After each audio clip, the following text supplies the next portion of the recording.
Welcome everyone, it is Mr. Olson. Today we're going to be talking about just some basic genetic vocabulary. Yesterday we dived into meiosis, which is just mitosis times 2, which hopefully you guys understood. If you still have questions about meiosis, please make sure you reach out to your teachers and please get that help that you need because it's going to get a little bit more confusing as we keep going further and further in. Now today's going to be a bunch of different vocabulary words, hence why it's called basic genetic vocab.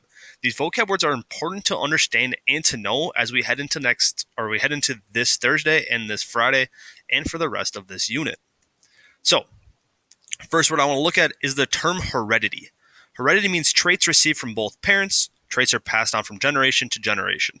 So, what you inherit from your parents is your heredity. So, hair color, eye color, height, and a bunch of different traits that you get from either your mother or your father, and then you put those two together and you get you. Okay, heredity. The second thing is we've already talked about chromosomes a little bit, but I just want to reiterate on this a little bit here.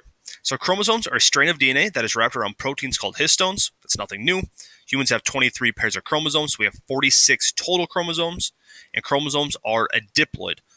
Hence, we have the 2N, and then we show what the N represents, which is 23. Okay, so we have 46 total chromosomes. 22 pair of them are a term called autosomal or autosomes. This contains genetic information for the same trait, one from each parent, and typically they are homologous chromosomes, so they code for the same trait. So if one chromosome codes for hair color, the other one's also going to code for hair color, mother and father. Or if it's eye color and eye color, it is homologous. It is the same. It is homo, okay? Same. The second or the last pair, the 23rd pair, is your sex chromosomes. You have one pair of this. So you have XX if you're a girl or XY if you're a male. So XX is a homologous chromosome and XY is a not homologous. Like we talked about yesterday, that the male in a relationship or in a male when they have children is actually the one that dictates the sex of the baby.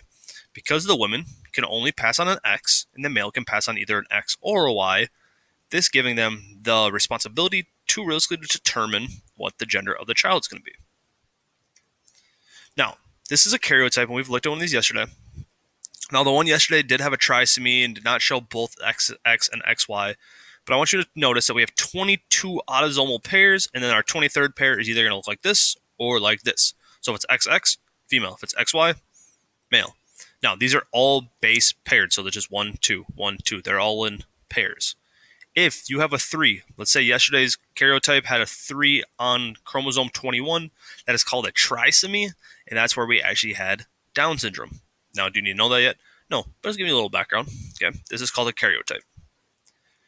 Now, we also need to get into what an allele is. So, alleles are a possible form of a gene. You'll receive one allele from each parent. They can be dominant or they can be recessive. Now, what the heck does dominant recessive means? Dominant means a trait will appear in offspring. It dominates the other trait. Recessive is a trait that will not appear in offspring when the dominant allele is present. So if there is a dominant trait that is present, it is going to dominate the recessive allele, meaning that you have to have 2 recessive alleles for it to be shown. But you only need one dominant trait for it to be shown. Okay? Now, how we're going to kind of break this up is this term called genotype. So a genotype is alleles a person has for a certain trait. It is their genetic makeup. And we're going to represent these with letters. So we're going to use uppercase and we're going to use lowercase letters. Now, uppercase letters are going to mean dominant. Lowercase letters are going to mean recessive. Okay? So the term homozygous means you have 2 copies of the same allele. So you have same 2 letters, whether they both be uppercase or whether they both be lowercase. So you can have capital A, or you can have lowercase a, lowercase a. Both of those examples are homozygous. Now, you also have a term called heterozygous, where 2 different alleles for the same trait. So you could have a capital A and a lowercase a, or a capital B and a lowercase b. This is heterozygous, meaning that it is different. And then we get into a term called phenotype.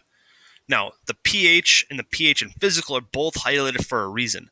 The phenotype is the physical characteristic a person has. So it's determined by a genotype. What this is supposed to be saying, or what I'm trying to say here, is if your genotype, say, codes for blonde hair, the genotype might be capital B, capital B. It is a homozygous trait that is dominant. Okay, well, I don't show capital B on my head, but what I do show is my hair color. So the physical characteristic is the actual characteristic. So the blonde hair, the genotype would just be the letterings. So genotypes are the genes, they are the letters. As for phenotypes, they're the actual shown physical characteristic. Oh, and that's actually it. Okay, so we went through phenotype, physical characteristic. We went through genotype, which is the genetics. So remember, homozygous and heterozygous, and make sure you're looking at those letters, if they're uppercase or lowercase. We then also talked about what an allele is. An allele represents what gene we're looking at here, and you're going to have two of them, one from your mom, one from your dad. And you're going to have your offspring pieces. Okay, so dominant and recessive. Okay. Then remember autosomal and sex-linked, and then we've also just covered chromosomes, which we've covered before. Other than that, these are all the vocab terms we're going to have as of today. Guys, we're going to start diving into something called Punnett squares. So make sure you understand these. Oh, my voice just went on. Make sure you understand these terms. It's going to make Punnett squares much easier on you. If you have any questions about this or meiosis, please reach out to your teachers. Other than that, have a great day, everyone. See you guys soon. Bye.